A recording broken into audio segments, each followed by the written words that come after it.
소장농이 지금 지주될 기회가 왔습니다. 개미들도 부자 될 기회가 왔고. 네, 꼭 명심하시면 좋으신 게 예. 우리가 주식으로 부자 되려고 하시는 거잖아요. 부자 됩시다. 주식을 어떻게 해야 되는지 간단하게 제가 설명드리면 네.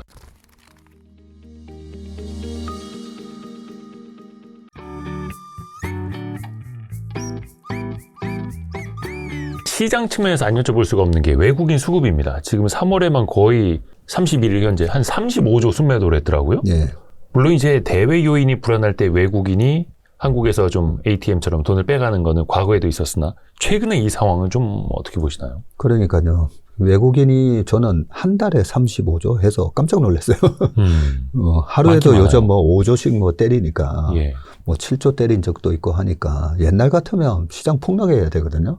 근데 그걸 또 개인이 다 받아내요. 네, 우리가 다 받아냈잖아요. 35조면 이게 예전에 2006년, 7년, 8년, 2008년 금융위기 오기 전에 네. 외국인들이 2006년부터 우리나라 주식을 막 팔거든요. 파는데 그 2006년, 7년, 8년 다 합쳐서 한 70조 팔았어요. 근데 지금 한 달에 35조 판 거예요. 예. 엄청난 거죠. 물론 이제 그 사이 시총이 커지긴 했습니다만. 네, 네. 시총도 커지고 그때는 지수가 2007년도에 펀드 열풍 때문에 2080까지 갔다가 그쵸. 처음으로 2000 2008년도에 뭐 892까지 이래 떨어지기도 했었지만 그때 지수 때에 비하면 물론 지금 지수 때로 보면 이 35조가 좀 적게 보일 수도 있긴 하지만 아무튼 대단하고요. 연초 이후로 따지면 한 55조 팔았거든요. 55조 팔았는데 선물이 한 8만 계약을 매도를 때렸기 때문에 실제로 선물까지 합쳐보면 거의 이게 70조 이상을 판 거예요. 아까 말씀드렸던 3년 동안에 팔 걸 다 때려 파산공세라고 볼 수도 있겠죠. 예, 그런 거 이제 다 받아냈는데 최근에도 보면 지수가 오른 걸로 왈가왈부가 많잖아요. 네. 정부 정책의 효과는 과연 있는 거였냐? 뭐 반도체 때문에 올란 거 아니냐? 근데 둘 다 저는 맞다고 보는 게 다 섞여 있다. 네, 섞여 있어요. 그 반도체가 끌어올린 지수가 한 1600포인트 정도 된다고 보고요. 뭐 좀 많이 보면 2000포인트라고 하면 6300을 갔었기 때문에 저는 4300까지는 예전에 제가 여기 나와서도 우리나라 상법 개정 우리가 그런 목소리를 많이 냈잖아요. 예, 상법 개정이 되고 나면 저는 우리나라가 재건축되는 거랑 똑같이 했기 때문에 EPS 증가 없이도 4300원 간다라고 제가 네네네. 말씀을 드렸었는데 EPS 증가 없이도 4300원 가는데 엄청난 영업이익이 작년에 291조 나왔거든요. 코스피가. 근데 올해 지금 예상이 630조예요. 그러니까 엄청난 EPS 증가가 있잖아요. 그래서 이익 증가 없이 펀더멘털 개선 없이 지수만 이게 거품 아니냐. 이거는 절대 아니고요. 분명히 밸류업에 의한 효과 4,300 플러스 그 EPS 증가가 엄청나게 나왔던 거죠. 이 부분을 생각하면 지금 외국인의 매도에서 있었어도 밸류업 플러스 그 다음에 이익 펀더멘털 개선 이 부분 때문에 그러니까 뭐 이 외국인의 매도로 인해서 지수가 한 어느 정도까지 빠질까라고 보면 많이 빠져봐야 4,800이지 않을까. 네, 그러면 우리가 5,000 지금 3월 그때 3일 날에도 5,050을 찍었었잖아요. 그리고 오늘 같은 경우에도 보면 5,060 언저리까지 저점을 테스트하려고 막 하는데 여기서 사야 되냐 말아야 되냐 결정을 할 때는 추가적인 하락의 리스크는 어느 정도인데 네, 이 부분을 봐야 되고요. 많이 빠져봐야 4,800이라고 보면 그러면 뭐 250포인트면 그러면 실질적으로 따져보면 5% 정도예요. 5% 정도. 추가 낙폭은. 네.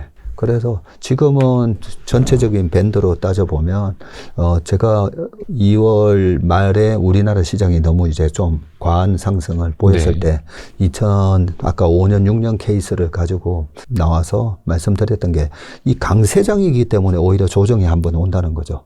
강세장이었기 때문에 작년에 75.6% 오르면서 너무 강세장이었기 때문에 그래서 2006년도에도 4, 5, 6 이 상반기에 한번 조정이 있었기 때문에 이번에도 그런 조정이 있을 가능성을 말씀드리면서 하지만 이게 무너지는 구조적 약세장이 아니기 때문에 이번에 나스닥 기준으로는 제가 15% 말씀드렸거든요.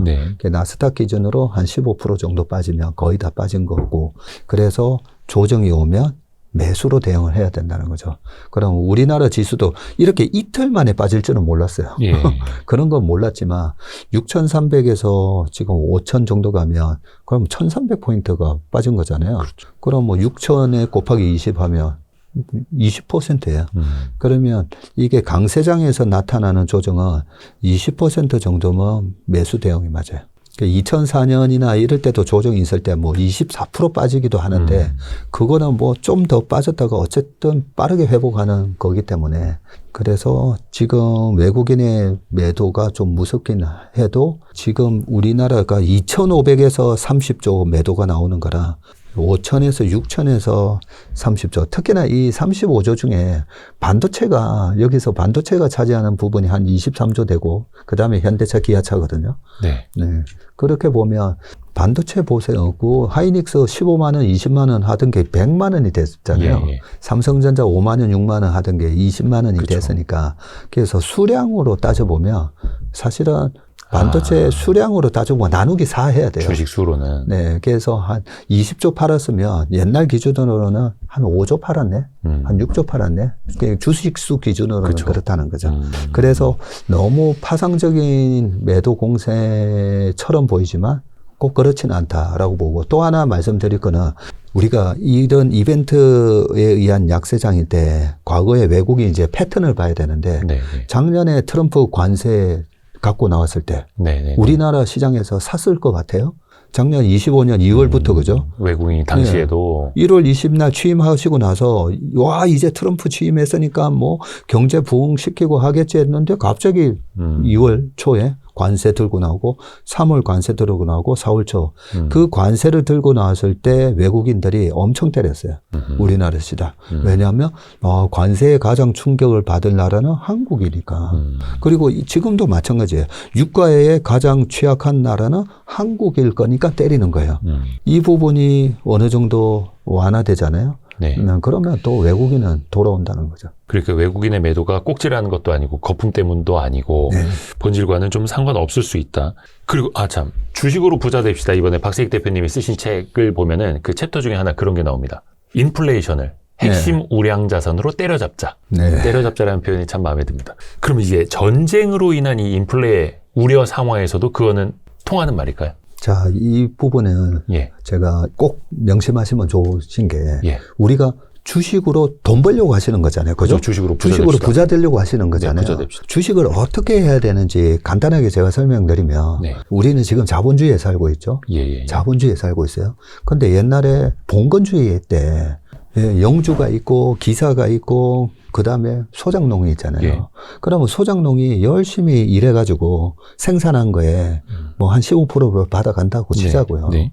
그러면 그러면 열심히 일해서 한 1억 원어치의 그 농사를 지어서 너 잘했네 하면서 1,500만 원 받아가면 평생 그 소작농으로밖에 살 수 없잖아요. 그렇죠. 근데 우리가 그때 당시에 만약에 이 소작농이 땅을 살 수 있었다면 어떻게 해야 되겠어요?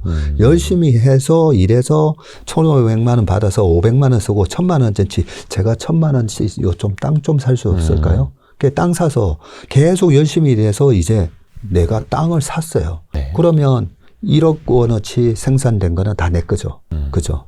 그러면 자급자족이 되는 거잖아요. 네네네. 그리고 그 1억 원이 생산됐으면 어떻게 해야 돼요? 자주 뭐 외제 고급 차 사고 뭐 그러면서 계속 내가 또 일을 해야 되는가 보면 그게 아니라 그 1억 원에서 내가 쓸 돈 좀 더 써도 되죠. 500만 원이 아니라 한 2천만 원 쓰고 네. 나머지 8천만 원으로 또 땅 사야죠. 또 땅 사다 보면 나중에는 내가 영주가 되는 거예요. 내가 이제 이대호 대표님 보고 와서 우리 땅 좀 경작 좀 하세요. 네, 애들 데리고 와서 경작하세요. 네네네. 하고 이제 나는 놀아도 되죠. 네. 그게 똑같아요. 자본주의에서 우리가 주식을 너무 이제 트레이딩 개념으로만 생각하시는데 너무 우리가 이런 전쟁이라든지 이런 이슈 때문에 변동성이 심하게 발생하잖아요. 네. 그 변동성이 뭐냐면 결국은 그런 악재로 인해서 그 땅을 싸게 살 수 있는 기회를 주는 거예요.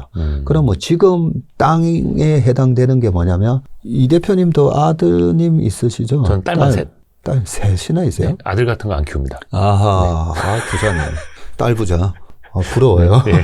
혹시 말 안 듣는 딸이 있으면 나중에 저한테 보내주세요. 아직까지는 괜찮습니다만. 네. 자, 그러면 우리 애들이 삼성전자라든지 네. 하이닉스, 현대차 이런 대기업에 들어가서 일하는 걸 원하잖아요. 그죠? 예, 네, 왜냐하면 안정적으로 월급을 받을 수 있으니까. 네. 그거는 안정적으로 내가 30년 동안 소장농으로 일할 수 있는 거나 마찬가지인 거예요. 그러면 열심히 좋은 대기업 들어가서 아니면 우리가 공무원도 마찬가지예요. 공무원 안정적인 직장에서 열심히 그냥 일하면 따박따박 네. 월급 들어오잖아요. 네. 그 따박따박이 이제 소장농의 개념이나 사실 똑같아요.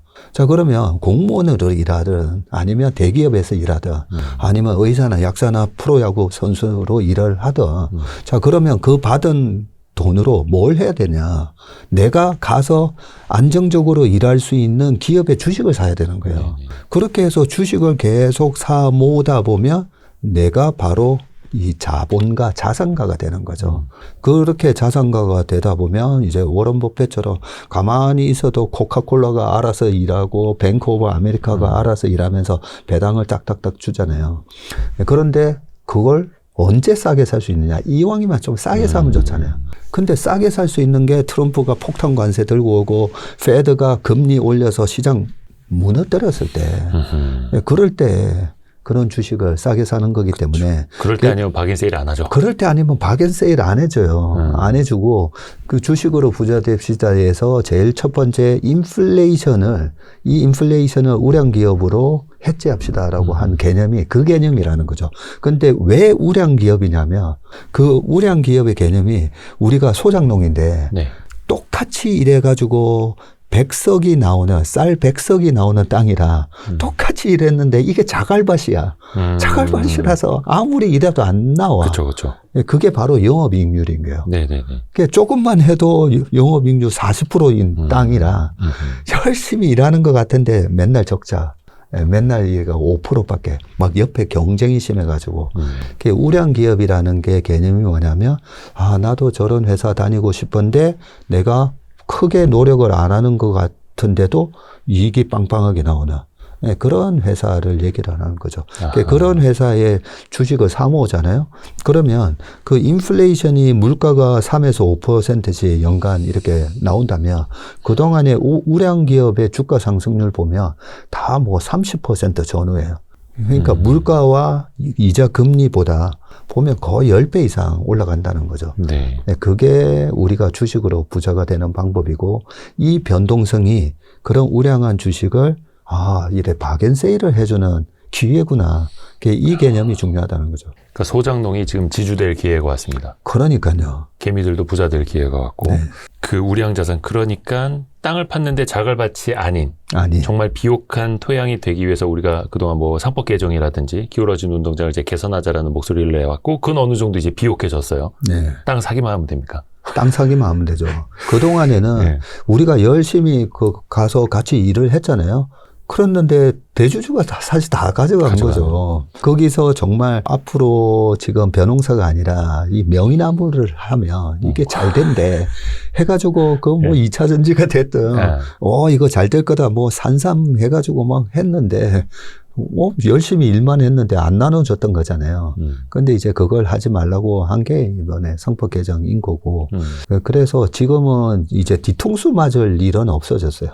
그런 염려는 과거보다 확실히 낮아졌죠. 확률이 많이 낮아졌죠. 그러면 이게 비옥한 땅인가 아닌가만 우리가 판단을 하면 돼요, 사실은.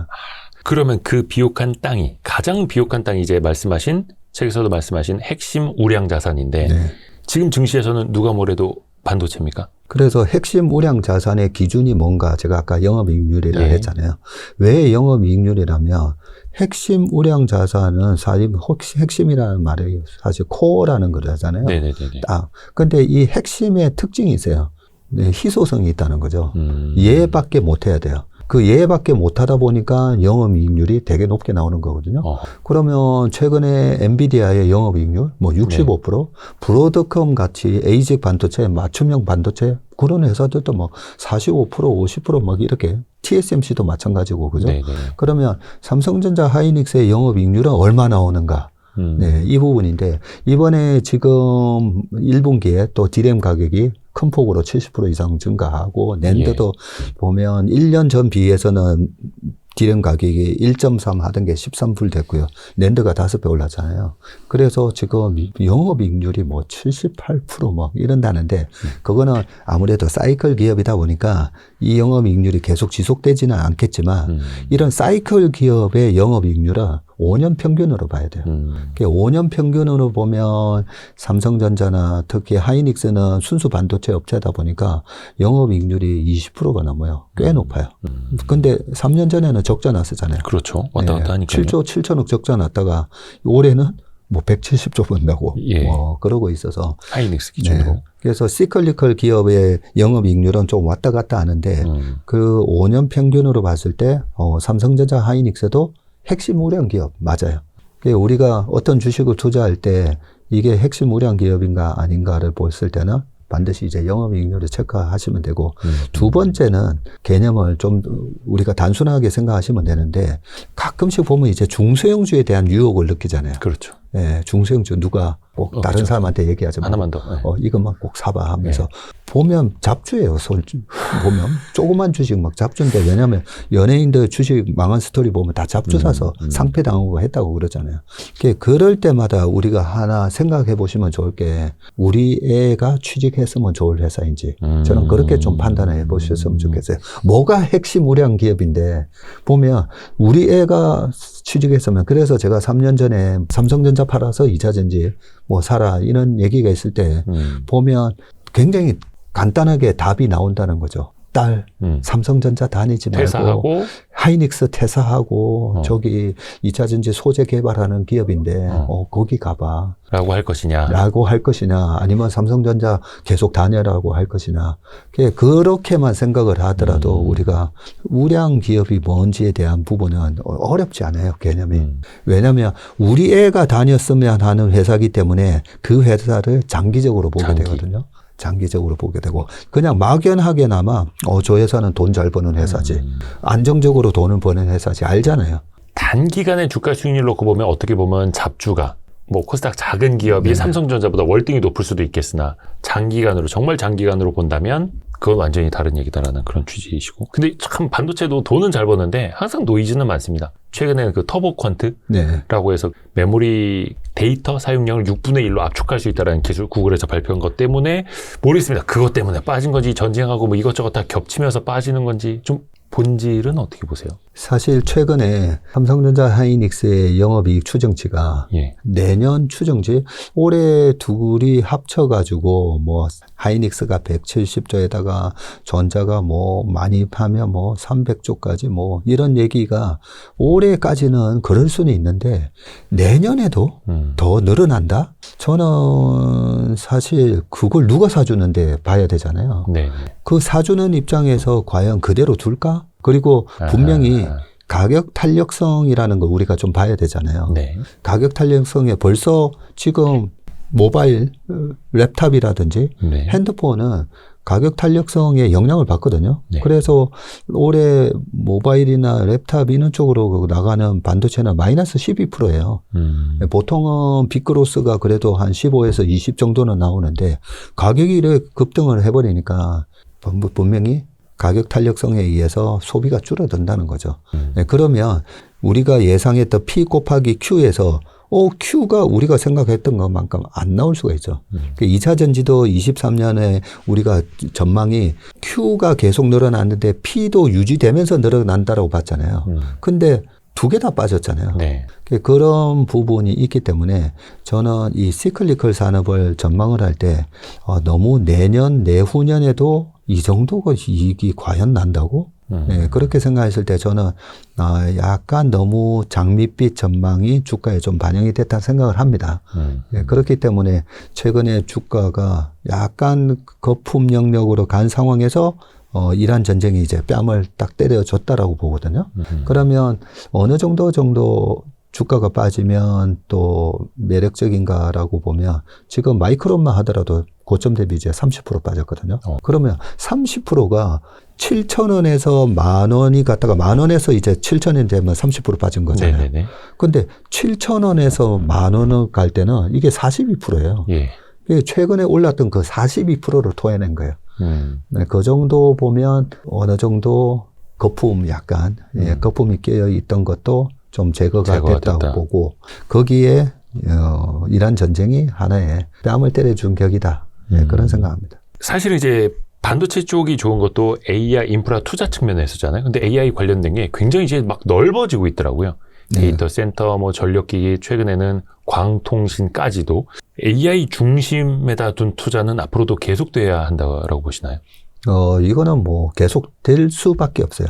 좀 전에 그 질문 중에 터보 퀀트 기술이 우리나라 카이스트 교수님이 논문 2개나 냈고, 그죠? 예. 그래서 오늘도 제가 그 논문을 쓰신 그 교수님에 관한 인터뷰 기사를 좀 전에 쭉 보다 왔었거든요. 네. 그게 소프트웨어 기술로 그렇게 메모리, 캐시 메모리의 사용량을 좀 줄이고 그 대신 정확도는 손실이 없게끔 그렇게 이제 만든 기술인데, 자, 그렇게 해서 어떻게 보면 이 AI를 사용하는데 우리가 지금 챗GPT도 쓰시고 제미나이도 쓰시고 요즘은 이제 클로드까지 쓰고 있잖아요. 보면 그러면 그 클로드까지 쓰는데 이게 좀 빠르게 작동하면 좋은데 응답 기다리는데 약간 시간 걸릴 때도 있어요. 네네. 그죠? 네네. 좀 약간 질문을 너무 구체적으로 막 해버리면 기다리는데 시간이 걸려요. 그쵸. 사고 모드 뭐 이런 거. 네, 사고 걸리죠. 모드 뭐 이러면 심층 분석 이렇게 하면 시간이 걸리다 보니까 이거 왜 이래 좀 잼이 걸리지. 근데 그게 이제 빨라지는 거거든요. 그쵸. 그래서 저는 그러면 그럴수록 소위 말하는 제번스 뭐 역설이라고 하듯이 사용량이 오히려 그런 병목이 없어지면 없어질수록 이 파이가 엄청나게 커진다고 보거든요. 그렇게 파이가 커지면서 메모리 사용량이 이게 줄어든다는 얘기는 사실은 제가 봐도 어떤 분은 그럴 가능성은 제로라고 얘기하실 정도로 메모리 사용량이 줄어드는 것, 그거는 좀 아닌 것 같고요. 그 AI 인프라에 대한 질문에 대한 부분이 그 예전에 저는 이제 주식시장에 30년 넘게 있다 보니까 그 99년에 온라인 닷컴 버블 때 제가 그 얘기 말씀 많이 드리잖아요. 그때 99년도에 닷컴의 글로벌한 넘버원으로 항상 거론되던 인물은 야후의 제리 양이었다고요. 제리 양. 와, 진짜 오랜만에 듣는 그렇죠? 이름이네요. 예. 네, 스탠포드 출신으로 해가지고 야후의 제리 양이었는데 그 다음에 뭐 구글이 결국은 역전을 해서 지금은 야후가 존재감이 이제 없이 돼버렸잖아요. 미국은 너무나 잘 알고 있어요. 그 사이에 우리가 그 넷스케이프나 이런 것도 생겼다가 결국은 사라지고. 1등이 못 되면 다 죽는 거예요. 그래서 오죽하면 구글의 CEO가 그런 얘기를 한 거죠. 투자 안 하는 것보다 과잉 투자가 오히려 낫다는 거죠. 그런 상황에서 지금 자 누가 1등이에요? 아직 모르잖아요. 아직은 모르죠. 아직 모르잖아요. 1등 누군지 몰라요. 확고한 1등 마이크로소프트냐? 아니면 옛날에도 IBM하고 매킨토시가 서로 하다가 IBM하고 마이크로소프트 영역이 장악했잖아요. 스티브 잡스 쫓겨났었잖아요. 죽는 거예요. 그러면 지금 AI 이쪽 LLM 모델이 됐든 아니면 이게 나중에 이제 피지컬 AI 로봇하고 합쳐져서 자비스 같은 게 나올 건데 누가 1등이에요? 모르는 거잖아요. 그게 우리 일상생활에 확실하게 지금 유튜브가 됐든 구글이 됐든 마이크로소프트가 됐든 그렇게 침투를 해서 그 침투율이 최소 40% 넘을 때 돼서야 우리가 이제부터는 좀 조심해야 되는 거 아닌가 그런 얘기를 해야 되거든요. 그런데 지금 보면 침투율 면에서나 누가 1등인데 벌써 아직 답이 없어요. 그래서 이거는 무조건 경쟁적으로 계속 투자가 이루어질 수밖에 없습니다. 그래서 저는 이 경쟁이 이번 AI 이 인프라 사이클은 29년까지 가는 흐름이다라고 보고 있습니다. 29년까지요? 네, 2029년까지. 왜냐하면 제가 IBM 예를 들었었는데 1970년대 후반부터 이제 PC라는 개념이 마치 지금 AI처럼 들어오고요. 제가 나이가 드러나서 좀 그렇긴 한데 89학번이거든요. 89학번 때 우리가 386을 썼었어요. 386. 그 다음에 486. 네. 근데 80년도에 초중반에 빌 게이츠가 그 얘기를 한 거죠. 한 사람당 원 PC 시대가 올 거라고. 과연 그럴까? 컴퓨터 엄청 비싸고 저걸 네. 한 사람당 하나씩 쓴다고? 네, 그런 와중에 IBM의 시가총액이 세계 1등이었어요. 네. 80년도에도 1등이고 85년도에도 1등이었고요. 89년도에는 아시아 버블 때문에 일본이 10개 중에 8개를 차지하는데 그 중에서도 하나가 IBM이 미국 기업이 IBM이 1등이었어요. 예, 그 정도로 그 한 번 이런 큰 패러다임이 변화가 일어나면 안 바뀝니다. 잘. 그리고 그 추세가 최소한 10년은 가는데 22년 11월 달에 챗GPT가 나왔잖아요. 네. 그래서 29년 정도까지는 이어진다라고 하는 게 그게 크게 무리한 가정은 아니라고 생각합니다. 아까 잠깐 이야기를 했습니다만 주식으로 부자 됩시다. 요 책 얘기 조금 더 여쭤볼게요. 박세익 대표님의 신간입니다. 좋은 내용 많이 담겨 있습니다. 여기 잘생기신 분도 여기 계시네요. 여러분들한테 제일 지금 문제가 되는 게 뭐냐면 이전의 경험입니다. 제가 이 강의 딴 데서 이렇게 하겠습니까? 깊이가 여기가 다른 거예요. 요건 제가 계속 팔로우업을 해드릴 거예요.